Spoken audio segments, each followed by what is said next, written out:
ہے عقیدہ توحید، کہ اس پر جو ہے وہ سارا نظام کائنات کا مدار ہے، نظام ہدایت کا مدار ہے۔ تو عقیدہ توحید کے لحاظ سے ہم نے تیسری جو آج ہماری نشست ہے اس کا ہم آغاز کرنے جا رہے ہیں۔ اس میں پہلے جو 2 نشستیں ہوئیں، پہلے ہم اس کا خلاصہ آپ کے سامنے رکھیں گے کہ جو احباب اس میں شریک نہ ہو سکے پہلی میں یا دوسری میں، ان کو خبر ہو جائے کہ ہم نے پہلی یا دوسری نشست میں کیا بیان کیا۔ کیونکہ عقیدہ توحید یہ مسلمان کے لحاظ سے اسلام کے اندر کفر اور اسلام کے درمیان فرق سمجھنے کے لحاظ سے ازحد ضروری ہے۔ شرک اور توحید کے درمیان فرق سمجھنے کے لیے بھی ازحد ضروری ہے کہ عقیدہ توحید کو سمجھا جائے کہ عقیدہ توحید اپنی اصل میں کیا ہے۔ پہلی جو نشست ہوئی اس میں ہم نے یہ بیان کیا کہ اللہ جل وعلا وحدہ لا شریک ہے، وہ اپنی ذات میں، اپنی صفات میں، اپنے افعال میں، اپنے احکام میں، اپنے اسماء میں وہ وحدہ لا شریک ہے۔ وہ کسی کا محتاج نہیں، سارا جہاں اسی کا محتاج ہے، اور وہی باقی ہے، وہی ازلی ہے، ابدی ہے، اور واجب الوجود ذات، یعنی کہ وہ ذات جس کا ہونا ہر حال میں لازم ہے، وہ اللہ تعالیٰ جل وعلا کی ذات ہے۔ باقی سارا جہاں جو ہے یہ ممکنات میں آتا ہے، جو اپنے ہونے میں اور اپنے باقی رہنے میں اللہ تعالیٰ جل وعلا کا محتاج ہے۔ اور اسی بنا پر یعنی کہ وہ ذات واجب الوجود ہے، وہ اپنے ہونے میں کسی کی محتاج نہیں، تو وہی ذات اس لائق ہے کہ اس کی عبادت کی جائے۔ معبود برحق ذات اللہ جل وعلا کی ذات ہے، اور حی ہونے کا مطلب یہ ہے کہ وہ ذات اپنی ذات میں اب خود سے زندہ ہے اور اوروں کو زندہ رکھے ہوئے ہے، اور وہ خود سے قائم ہے اور اوروں کو قائم رکھے ہوئے ہے۔ اور ساتھ ہی ہم نے یہ بیان کیا کہ اس کی کوئی اولاد نہیں، نہ وہ کسی کی اولاد ہے، اور اس کی کوئی بیوی نہیں۔ جو کوئی اس کے لیے بیوی یا اولاد ہونا ثابت کرے وہ کافر ہو جائے گا، اور جو ممکن مانے کہ ایسا ہو سکتا ہے ایسا بندہ گمراہ ہے۔ اور پھر ہم نے یہ بیان کیا کہ رب ذوالجلال جل وعلا کی ذات بابرکات تمام خوبیوں کا جامع ہے، یعنی کہ اس کی جو ذات ہے وہ ساری خوبیوں کا جامع ہے، اور اس کی جو خوبیاں ہیں یہ ساری کی ساری اختیاری ہیں، اس نے اختیار فرمائی ہے۔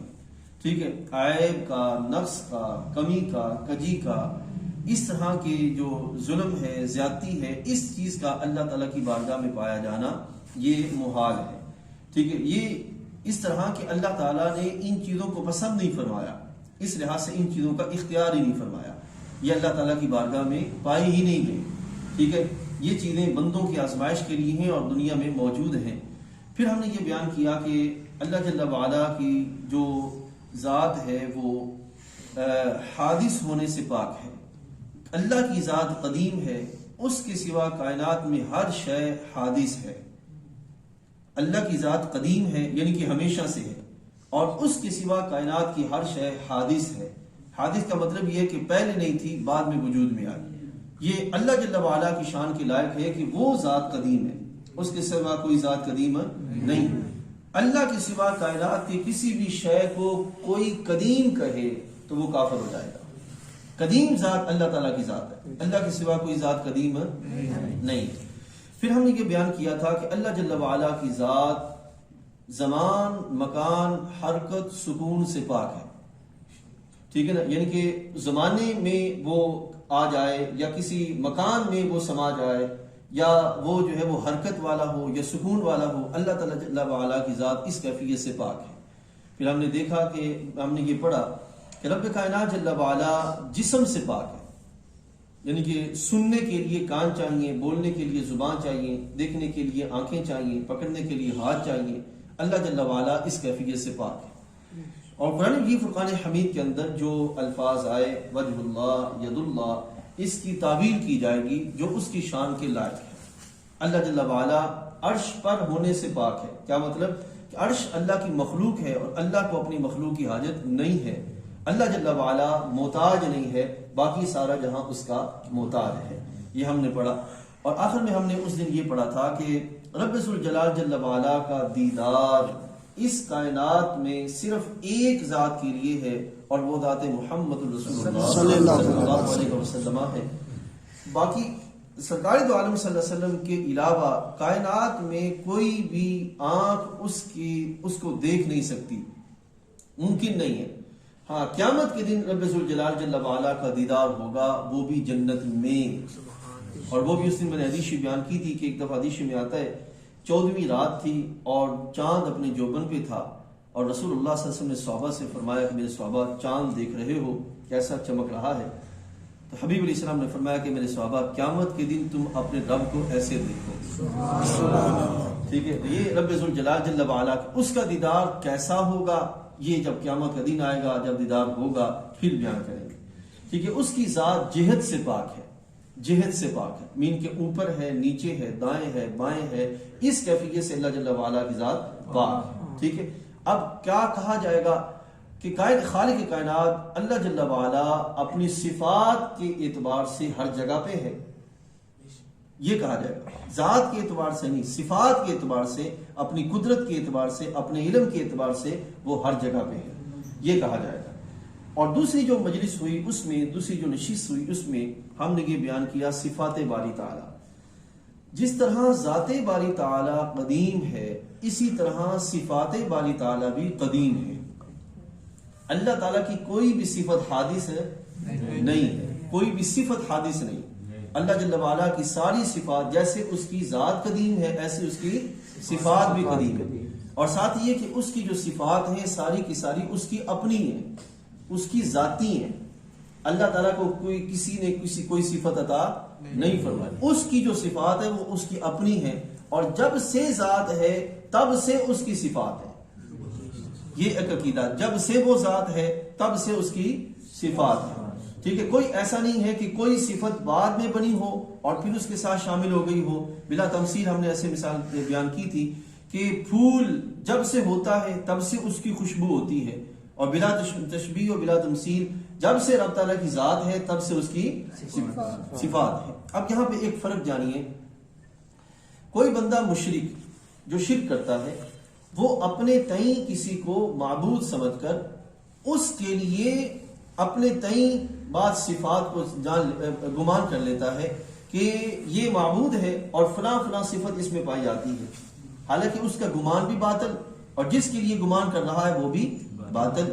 لیکن ہم جو اللہ تعالیٰ جل وعلا کے بارے میں یہ عقیدہ رکھتے ہیں کہ جیسے اس کی ذات قدیم ایسے اس کی صفات بھی قدیم، تو یہ عقیدہ ہم خود سے نہیں رکھے ہوئے بلکہ خالق کائنات نے خود ہمیں بیان فرمایا، ٹھیک ہے؟ کہ جیسے اس کی ذات قدیم ہے ایسی اس کی صفات بھی قدیم ہے، یعنی کہ ہم پڑھتے ہیں بسم اللہ الرحمن الرحیم، اللہ جو بڑا مہربان نہایت رحم والا ہے، تو یہ نہیں کہ رحمت والا یا مہربان ہونا یہ بعد میں شروع ہوا، نہیں، جب سے وہ اللہ ہے تب سے وہ مہربان، سبحان اللہ، جب سے وہ اللہ ہے تب سے وہ رحیم ہے، ٹھیک ہے؟ اس لحاظ سے اس میں جو ہے وہ یہ کیفیت نہیں ہے کہ شاید بعد میں کوئی معاملہ ہوا ہو، نہیں، یہ معاملہ نہیں ہے، بلکہ جب سے ذات باری تعالیٰ ہے تب سے جو ہے وہ صفات باری تعالیٰ موجود ہیں۔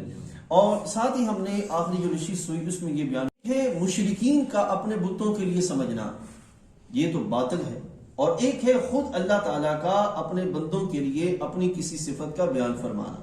وہاں پر ہم نے یہ بات اپنے ذہن میں رکھنی ہے، اللہ جل وعلا کی جو صفات ہیں وہ اس کی ذاتی ہیں، حقیقی ہیں، اس کو کسی نے عطا نہیں فرمائی، اور بندوں کے لیے جب صفات کا استعمال ہوگا تو محض مجاز میں ہوگا، حقیقت میں نہیں ہوگا، مجاز میں ہوگا، حقیقت میں نہیں ہوگا، یہ آپ نے اپنے ذہن میں رکھنا ہے۔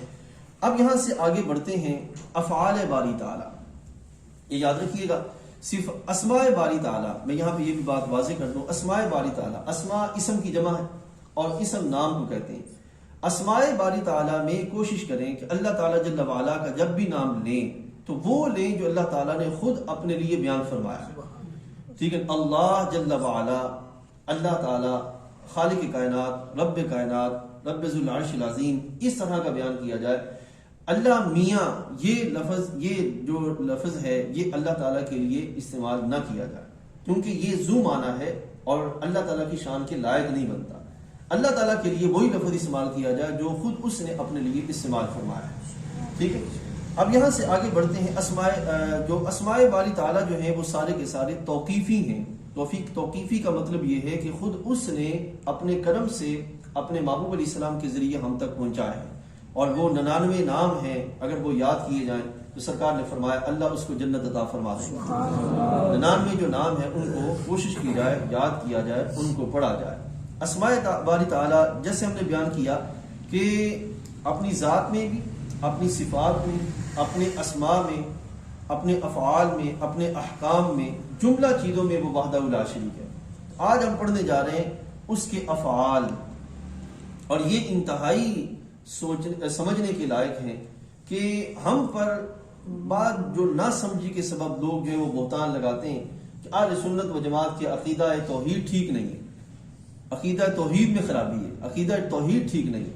تو یہ از حد ضروری ہے کہ ان عقائد کو غور سے سنا جائے، ان سے سمجھا جائے، کیونکہ یہ جو عقائد ہیں یہی ہمارے عقائد ہیں، یہی عقائد اہل سنت و جماعت ہے، اس کے علاوہ کوئی عقیدہ اہل سنت و جماعت نہیں۔ آپ حیران ہوں گے، میں اپنی مسجد میں وہاں پیکو مسجد میں بیان کر رہا تھا عصر کی نماز کے بعد عقیدہ توحید، تو مجھے نہیں خبر کہ درمیان میں کوئی ایک صاحب بیٹھے تھے اور وہ دیوبند مکتبہ فکر کے عالم دین تھے، بلکہ مفتی تھے، وہ بیٹھے ہیں۔ اب مجھے نہیں خبر کیونکہ وہ وہاں پہ کسب حلال کے لیے آئے تھے، رزق حلال کے لیے، انہوں نے پگڑی امامہ نہیں پہنا ہوا تھا، بس ایسے ہی بیٹھے ہوئے تھے۔ جب میں نے بیان کر کے فارغ ہوا تو مجھ سے پوچھتے ہیں کہ آپ کون ہیں؟ میں نے کہا ہم اہل سنت و جماعت حنفی ہیں بحمدللہ تعالیٰ۔ تو اس نے کہا کہ یہ جو آپ نے عقائد بیان کیے ہیں یہ آپ کے عقائد ہیں؟ ہم نے کہا الحمدللہ، ہم اگر خود کو بریلوی کہتے ہیں تو یہ ہمارے عقائد یہی ہیں، اور اس کے سوا کوئی دوسرے ہمارے عقائد نہیں۔ اس نے کہا واللہ آپ سچ بولیں۔ میں نے کہا کہ میں سچ بولتا ہوں، یہی ہمارے عقائد ہیں، اس کے سوا توحید کے موضوع پہ ہمارا دوسرا کوئی عقیدہ نہیں ہے۔ تو اتنا حیران ہوا، کہنے لگا ہمیں اس کے برعکس بتایا جاتا ہے، ہمیں اس کے برعکس بتایا جاتا ہے، مین حقیقت کچھ ہے، بتایا کچھ جاتا ہے۔ واللہ اگر حقیقت بتائی جائے تو جھگڑے ختم ہو جائیں۔